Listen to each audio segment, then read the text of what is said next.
बिहार का एक अपना राजनीतिक और सामाजिक इकोसिस्टम है। एक सामाजिक और आर्थिक उसकी परिस्थिति है, राजनीतिक परिस्थिति है जो बाकी राज्यों से उसको अलग करती है। एक वैचारिक पृष्ठभूमि है उसकी। वहाँ विचारधारा की लड़ाई शुरू से ही आप देखेंगे ना, चाहे वो बुद्ध की बात करें, महावीर की बात करें, इन नए चेहरों का इतिहास। क्या कभी ये अपने मंच पे बाबू जगदेव प्रसाद का नाम लिए होंगे क्या? सुमित्रा देवी का नाम लिए होंगे क्या? कर्पूरी ठाकुर का नाम लिए होंगे कि हम शिक्षा, स्वास्थ्य, रोजगार पे बात करेंगे, लेकिन जाति के सवाल को नहीं उठाएंगे। भाई किस आधार पर करेंगे? हम ये पूछ रहे हैं ना कि डेटा होगा ना आपके पास कि किस आधार पर करेंगे। बिहार केवल जाति की बात होती है, जबकि ये सच्चाई है कि इस देश में बिना जाति के राजनीति हो ही नहीं सकती है। ऑन द रिकॉर्ड मैं आपसे बोल रहा हूं। और जितने लोग ये कहते हैं कि जाति केवल बिहार में है, वो झांक के अपने अंदर देखें तो ये पता चलेगा कि सारे राज्यों में बिना जाति की राजनीति नहीं हो सकती। जैसे ये बात आती है कि भाई वहां विकास, बेरोजगारी, ये दो मुद्दे सबसे अहम मुद्दे हैं। कुछ पार्टियां जो आई हैं आज बिहार के राजनीति में, वो उस सवाल को दबाना चाहती हैं जो मूल सवाल है बिहार के राजनीति का, कि बहुसंख्यक जो समाज है उसको आज भी सामाजिक, आर्थिक, राजनीतिक रूप से मतलब माकूल प्रतिनिधित्व नहीं। जब वहां गैर कांग्रेसी सरकार बनी, जगदेव बाबू और कर्पूरी ठाकुर, सतीश प्रसाद सिंह कुशवाहा, ये सब आए, उससे पहले यही राजनीति जानबूझकर बिहार को बांटा गया था ताकि नॉर्थ बिहार में कुछ न बचे और साउथ बिहार जो आज झारखंड है वहां पे सारे मिनरल्स और खनिज चले जाएं। सामाजिक, राजनीतिक, वैचारिक भूमि है। और वहां पे जो आप राजनीति कर रहे हैं, जो अब आप आर्थिक मुद्दे की भी बात करें, शिक्षा के, स्वास्थ्य के, रोजगार के, डेवलपमेंट का, उस आइडियोलॉजिकल बात से अलग नहीं हो सकता। साथियों नमस्कार, मैं हूं विवेन सिंह और आप देख रहे हैं क्लाउडी नेटवर्क। बिहार में कुछ ही समय में चुनाव होने वाले हैं, लगभग 8-10 महीने में चुनाव होंगे। और बिहार से हैं Amit sir. Amit sir JNU में रिसर्च स्कॉलर, पीएचडी स्कॉलर हैं। इनसे हम बात करें कि बिहार के चुनाव को लेके, क्योंकि बिहार में काफ़ी लंबे समय से ओबीसी के मुख्यमंत्री हैं और कह सकते हैं कि शोषितों की सरकार है। बिहार के विकास के बारे में बात करें, क्या बिहार में विकास इस समय हो रहा है, क्या स्थिति है विकास की, उन सारे मुद्दों को लेकर बात करें। और आने वाले चुनाव को लेकर भी चर्चा करेंगे कि बिहार में चुनाव को लेकर किस तरह से दिखते हैं। और मैं बताऊं सर को, सर राजनीतिक और सामाजिक विषयों पर लगातार बेबाकी से अपनी राय रखते हैं। तो आज हम बिहार के मुद्दे पर बात करेंगे सर से कि बिहार में आने वाले समय में जो चुनाव होगा उसमें कौन सा मुद्दा हावी रहेगा, क्योंकि बिहार में कास्ट सेंसस भी हो चुका है, उसके आंकड़े भी आ चुके हैं और इस समय नीतीश कुमार जी जो एनडीए के साथ सरकार चला रहे हैं। सबसे पहले तो आप बहुत स्वागत। धन्यवाद। क्या कहें सर, बिहार में आने वाले समय में चुनाव में बिहार में ओबीसी की बात होती है, जाति जनगणना हो चुकी है, वहाँ पे भागीदारी की बात हो रही है। तो आने वाले समय में बिहार में चुनाव में कौन से मुद्दे हैं जो खासकर मुद्दों पे बात होगी? धन्यवाद ये मौका देने के लिए, आपके दर्शकों को भी और आपको भी, और ये मुद्दा उठाने के लिए। और आप देखते होंगे अभी बिहार के राजनीति में नए नए लोग उतर रहे हैं। ये बात करना बहुत ज़रूरी है। नए नए लोग, बहुत लोग अपना विजन दिखाते हैं कि वहाँ पे पिछले जो भी 75-76 साल है आज़ादी के बाद, उसके बाद कुछ नहीं हुआ। कुछ लोग ये कहते हैं, स्पेसिफिकली कहते हैं कि जब से वहाँ ओबीसी सीएम बने हैं तब से कुछ नहीं हुआ है। ये भी बड़ा मतलब इम्पोर्टेंट है ये ध्यान रखना कि वो लालू जी की जो सरकार बनी थी उसके बाद से केवल काउंट करते हैं, उसके पहले पर कोई सवाल नहीं उठाते। जैसे अभी एक वहाँ स्वराज पार्टी बनी है, उसको भी आपको ध्यान में, प्रशांत किशोर जी, ये बात ध्यान में रखना है। तो आने वाले समय में दो चीज़ों को ध्यान में रखना है। पहला तो ये कि बिहार का एक अपना राजनीतिक और सामाजिक इकोसिस्टम है।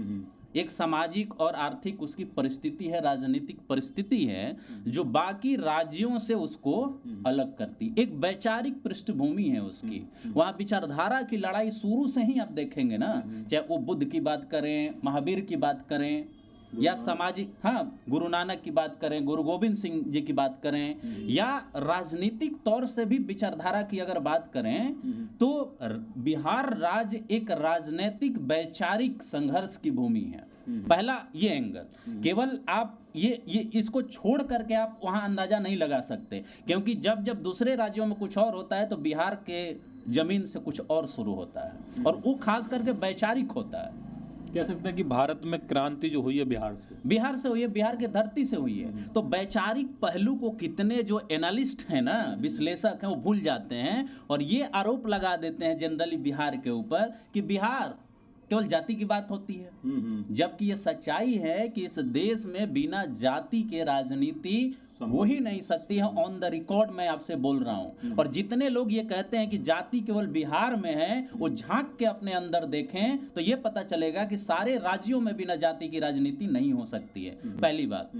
दूसरी बात ये कि इसके साथ साथ वैचारिक राजनीति के साथ साथ जो आपकी मूलभूत जरूरत की राजनीति है, जिसको हम आर्थिक इशू कहते हैं, आर्थिक जो मुद्दे हैं वो कहते हैं, उन पर उसको कनेक्ट करके देखा जाना चाहिए। अब जैसे ये बात आती है कि भाई वहां विकास, बेरोजगारी, ये दो मुद्दे सबसे अहम मुद्दे हैं, बेरोजगारी और विकास। आप जानते हैं कि 2000 में जब झारखंड बना तो झारखंड बनने के पीछे की राजनीति को भी समझिए। उस समय कुछ पार्टियां थीं, जब झारखंड बन रहा था तो उनका टारगेट था कि जब झारखंड बन जाएगा ना तो हमारी सरकार वहां बनेगी, ठीक है। और इसीलिए बिहार को, और इस पे राजनीतिक पंडित, एनालिस्ट, पार्टी वाले बात नहीं करते, जानबूझकर बिहार को बांटा गया था ताकि नॉर्थ बिहार में कुछ न बचे और साउथ बिहार जो आज झारखंड है वहां पे सारे मिनरल्स और खनिज चले जाएं, ठीक है। उसका नतीजा क्या हुआ कि बिहार से इंडस्ट्री खत्म, बिहार से इंडस्ट्री खत्म। इसलिए बेरोजगारी और विकास, क्योंकि इंडस्ट्री नहीं रहेगी आज तो आपके पास उद्योग नहीं है, उद्योग धंधे नहीं है तो रोजगार के अवसर नहीं सृजित होंगे। अच्छा, अब देखिए इसके साथ साथ तो हम क्या कहना चाह रहे हैं कि आने वाले समय में रोजगार और विकास ये दो अहम मुद्दे होने वाले हैं। लेकिन अब सवाल ये है कि कुछ राजनीतिक पार्टियां जैसे जन स्वराज प्रशांत किशोर की, कुछ और लोग राजनीति में उतरे हैं तो वो क्या कह रहे हैं, हम सबसे ज्यादा एजुकेशन पर फोकस करेंगे, हम सबसे ज्यादा विकास पर फोकस करेंगे, हम सबसे ज्यादा रोजगार पर फोकस करेंगे। कैसे करेंगे सर? नहीं, वो कह रहे हैं जब आएंगे तब करेंगे। कह रहे हैं ना। नहीं, यही तो सवाल है ना, इसी मूल सवाल पर मैं आ रहा हूं कि मान लीजिए कि मैं कह रहा हूं कि ये सब कर दूंगा, सब कर दूंगा क्योंकि ये आर्थिक जीवन से संबंधित है। तो अब सवाल ये है कि क्या ये आर्थिक जीवन सामाजिक और वैचारिक जीवन से अलग अलग है क्या?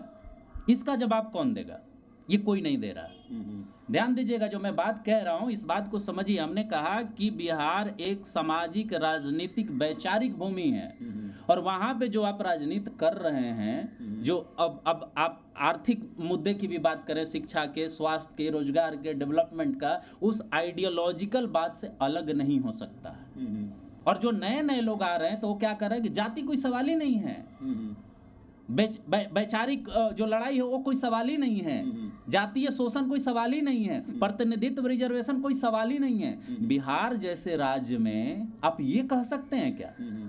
आप मान लीजिए विकास करने जाएंगे, ठीक है, मान लेते हैं कि कोई पार्टी आई जो केवल बात कर रही है रोजगार की, कोई पार्टी आई जो बात कर रही है केवल विकास की, क्या क्राइटेरिया होगा? कि जो जनता के जो मुद्दे हैं, वैचारिक सामाजिक मुद्दे हैं, जो आरक्षण की बात है या जो मतलब एक तरह से कह सकते हैं हक अधिकार की बात है, उसको डाइवर्ट करने के लिए विकास की बात कही है। यस, उस विकास कहने के पीछे के राजनीति को समझिए। हम पूछ रहे हैं कि मान लीजिए कि हम किसी सामाजिक वर्ग से आते हैं, ठीक है, मान लीजिए मेरा वर्ग पिछड़ा है, दलित है, आदिवासी है। भाई शिक्षा देने अगर जाएंगे सरकार में बैठने के बाद तो किसके लिए करेंगे आप? भाई आदिवासी के लिए। तो आदिवासी कैसे बना? आदिवासी की विचारधारा क्या है? कैसे आइडेंटिफाई तो समझना पड़ेगा उसकी। आदिवासी है तो क्या इसके लिए कास्ट सेंसस जरूरी नहीं है? जरूरी है। प्रतिनिधित्व जानना जरूरी नहीं है कि किसका प्रतिनिधित्व है, किसका नहीं है? क्या जाति के सवाल को आप खत्म कर देंगे? शोषण के सवाल को आप खत्म कर देंगे? कौन कौन इतने दिनों में पाया और किसने खोया, इस सवाल को आप खत्म कर देंगे? और जब सवाल आप उठा रहे हैं इन 30-35 सालों का, तो आज़ादी के बाद से 1990 तक के बीच में जिन लोगों ने शासन किया, उन्होंने सारे वर्गों के लिए क्या किया, इस पे आपका मुंह बंद क्यों है? तो कहने का मेरा मतलब ये है, मतलब कह सकते हैं कि पिछड़ों को टारगेट करने की राजनीति कर रहे हैं, बहकाया जा रहा है। ये बात समझिएगा, सीधे सीधे ऑन द रिकॉर्ड में बोल रहा हूं कि ये कह कर के कि हम शिक्षा, स्वास्थ्य, रोजगार पे बात करेंगे लेकिन जाति के सवाल को नहीं उठाएंगे। भाई किस आधार पर करेंगे? हम ये पूछ रहे हैं ना कि डेटा होगा ना आपके पास कि किस आधार पर करेंगे। तो एक बात समझ लीजिए कि कुछ पार्टियां जो आई हैं आज बिहार के राजनीति में, वो उस सवाल को दबाना चाहती हैं जो मूल सवाल है बिहार के राजनीति का, कि बहुसंख्यक जो समाज है उसको आज भी सामाजिक, आर्थिक, राजनीतिक रूप से मतलब माकूल प्रतिनिधित्व नहीं मिला है, और उसी को दबाने के लिए एक नया सी गुफा छोड़ा गया। उनका आप सोशल प्रोफाइल पार्टी का उठा के देखिए, बनाया है उन्होंने ना, किसी हमको मनोरंजन भारती या कोई भारती है पार्टी के अध्यक्ष बनाए हैं वो, लेकिन उनका पूरा प्रोफाइल उठा के देखिए कि कौन लोग सपोर्ट कर रहे हैं, कौन लोग हैं। हम उनको टारगेट करके ये बात नहीं कह रहे हैं, हम ये बताना चाह रहे हैं कि आने वाला जो राजनीति 2025 का होगा ना, वो 2025 का राजनीति केवल और केवल रोजगार और विकास के नाम पर बाकी चीजों से कट के नहीं होगा, अलग होके नहीं होगा, वो वैचारिक राजनीति के विचारधारा के फ्रेम में ही होगा। और उसमें आप नीतीश कुमार और लालू प्रसाद यादव या भारतीय जनता पार्टी को इग्नोर नहीं कर सकते। ये आज भी सबसे बड़े पोटेंशियल आप कह सकते हैं सत्ता के संघर्ष के, मतलब कह सकते हैं कि बिहार में जो सामाजिक और आर्थिक और जातिगत जो प्रतिनिधित्व की जो बात है उसको आप इग्नोर किए बिना बिहार में राजनीति नहीं कर सकते। हो ही नहीं सकता। अच्छा। जो करने की कोशिश कर रहे हैं ना, वो अल्टीमेटली देखिएगा फेल्ड हो जाएंगे, उनको फेल होना ही है, क्योंकि वो जो कह रहे हैं ना, मतलब ये जो राजनीति ये लोग कर रहे हैं, जो जाति के सवाल से, शोषण के सवाल से, प्रतिनिधित्व के सवाल से अलग की जो बात कर रहे हैं, यही राजनीति थी।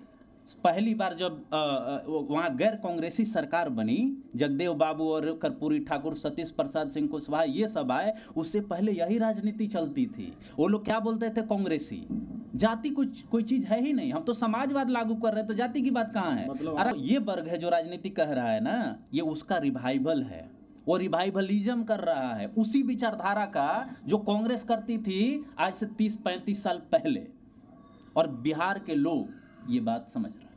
आप जो कहना चाह रहे हैं कि 1990 के बाद की बात इसलिए करते हैं कि जो बाबू जगदेव प्रसाद जी का संघर्ष रहा, या उससे पहले के जो मतलब कैसे शोषितों का जो राजनीति मुद्दा हुआ, वो चीज़ को दबाने का प्रयास है, इसीलिए ये इस तरह की विकास की और इन सब की बातें करके गुमराह करना चाह रहे हैं। बिल्कुल एकदम 100% मैं आपसे सहमत हूं, और इस बात मैं आपकी बातों को बिल्कुल मैं एकदम ये बात से मैं सहमत हूं, और मैं कह भी रहा हूं। आप उठा के देखिए इन नए चेहरों का इतिहास, क्या कभी ये अपने मंच पे बाबू जगदेव प्रसाद का नाम लिए होंगे क्या? सुमित्रा देवी का नाम लिए होंगे क्या? कर्पूरी ठाकुर का नाम लिए होंगे क्या? अभी तक तो मैंने नहीं सुना। आप ये भी सुने होंगे कि ये कहते हैं कि हम जो टिकट बंटवारा करेंगे ना, उसमें इतने % आदिवासियों को देंगे, इतने % SC ST को देंगे। ये कैसी बात, ये दोहरापन नहीं दिख रही है आपको? एक तरफ आप कह रहे हैं कि हम तो जाति की बात ही नहीं करेंगे, और टिकट बंटवारा कैसे करेंगे सर? उसमें जाति आधार पर SC ST की बात कर रहे हैं आप। 4 उपचुनाव के टिकट में जो इनका बंटवारा हुआ, आप उठा के डेटा देखिए। कहते हैं कि जो आरजेडी ने राजनीति किया, हम आरजेडी के सपोर्टर नहीं हैं, जो अपराधीकरण की राजनीति है चाहे बाकी राजनीति है, लेकिन इनके उम्मीदवारों का वो उठा के देखिए कि कितने पढ़े लिखे थे और कितने क्रिमिनल थे। जब आप देखिएगा तो पता चलेगा ना कि वो अपराधीकरण के ही नतीजे हैं। तरारी जैसे विधानसभा उपचुनाव में कैंडिडेट बदलना पड़ा सर, बदलना पड़ा कैंडिडेट। ये क्या शो करता है? तो कहने का मतलब ये है कि वो उस इतिहास को भी मिटाना चाहते हैं जो सामाजिक राजनीतिक संघर्षों का इतिहास रहा है, और ये एक ऐसा सिचुएशन क्रिएट करना चाहते हैं जो सामाजिक और विचारिक राजनीति रही है बिहार की, वो खत्म हो जाए। लेकिन ये खत्म नहीं होने वाला है। आप लोगों की क्या तैयारी, जैसे आप बिहार से हैं, बिहार में आपके युवाओं से और अपने और भी तमाम लोगों से बात होती होगी, जैसे कि आपने कहा कि बिहार में बिना सामाजिक वैचारिक और प्रतिनिधित्व के बिना राजनीति नहीं हो सकती, तो क्या आप लोग क्या सोचते हैं, किस तरह से देखते हैं कि आने वाले, जैसे बात कही इसके बिना राजनीति, तो क्या लगता है कि आने वाले समय में जो चीज़ आप लोग बात कर रहे हैं, क्या वो सब पूरी हो पाएंगी? बिल्कुल हो पाएंगे। इसलिए मैं बोल रहा हूँ कि वो बिहार में पोटेंशियल है। ठीक है, आप ये जानते हैं कि आरजेडी सबसे बड़ी पार्टी और विरोधी पार्टी है, विपक्षी पार्टी है। ठीक है, उसमें 50 कमियां हैं, ठीक है, लेकिन अभी भी वो अपने कोर एजेंडा पे कायम है। उसमें बहुत सारी ऐसी बुराइयां हैं जिसका क्रिटिसिज्म आप कर सकते हैं, और हम भी करते हैं। ठीक है, इसके साथ साथ जदयू है, जदयू में ठीक है बहुत सारी बुराइयां हैं, आप क्रिटिसिज्म कर सकते हैं, लेकिन जो उसने क्रिएट किया है, कंस्टिट्यूएंसी क्रिएट किया है, जो राजनीति उसने दिखाई है, वो अभी भी एक आशावादी किरण है।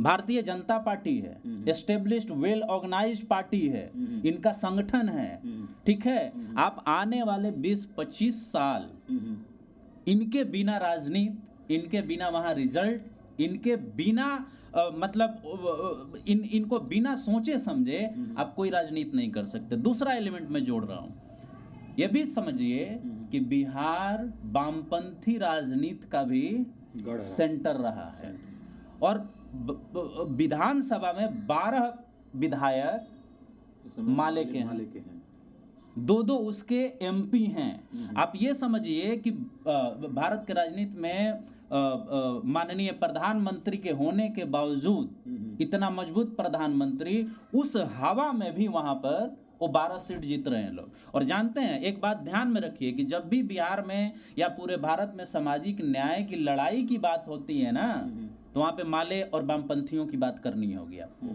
पूरा शाहाबाद इलाका, जहां पर एनडीए का एक भी कैंडिडेट एमपी नहीं बना, जहां से सुदामा प्रसाद जीते, काराकाट से राजा राम सिंह जीते, वो धरती जो है कॉमरेड मास्टर जगदीश की है।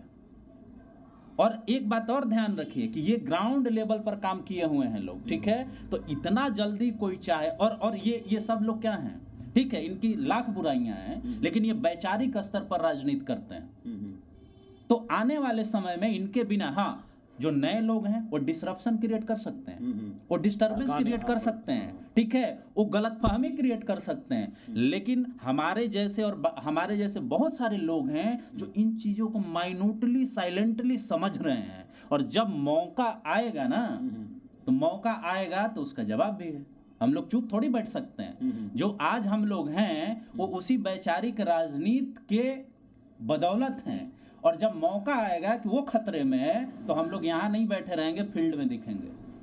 तो आप लोगों ने सुना हमारे साथ से अमित सर ने कहा कि वहाँ पे जो बिहार की जो राजनीति है वो शोषित, वंचित और सामाजिक, आर्थिक, वैचारिक, ये सारे जो मुद्दे हैं, जो मेन मुद्दे हैं, उन मुद्दों के बिना वहाँ राजनीति, विकास की बात, नए जो लोग आके वहाँ विकास की और सामाजिक की बात कर रहे हैं, वो कहीं ना कहीं देखा जाए तो ओबीसी को, और कह सकते हैं शोषित वंचित समाज की जो राजनीति है उसको डाइवर्ट करने का प्रयास कर रहे हैं, इसलिए वो वहाँ जाके ऐसी बात कर रहे हैं। और जब वहाँ पे वैचारिक राजनीति की बात आएगी तो वहाँ पे वामपंथी, माले और जो कॉमरेड, जो विचारधारा के लोग हैं, वो वहाँ पे ज़रूर अपनी बात रखेंगे। और जब सन्ना का जरूरत पड़ी तो हम लोग भी फील्ड में जाके वहाँ पर काम करेंगे। आप लोगों की क्या राय इस वीडियो को लेकर, आपने राय हमें कमेंट बॉक्स में जरूर बताइएगा। धन्यवाद।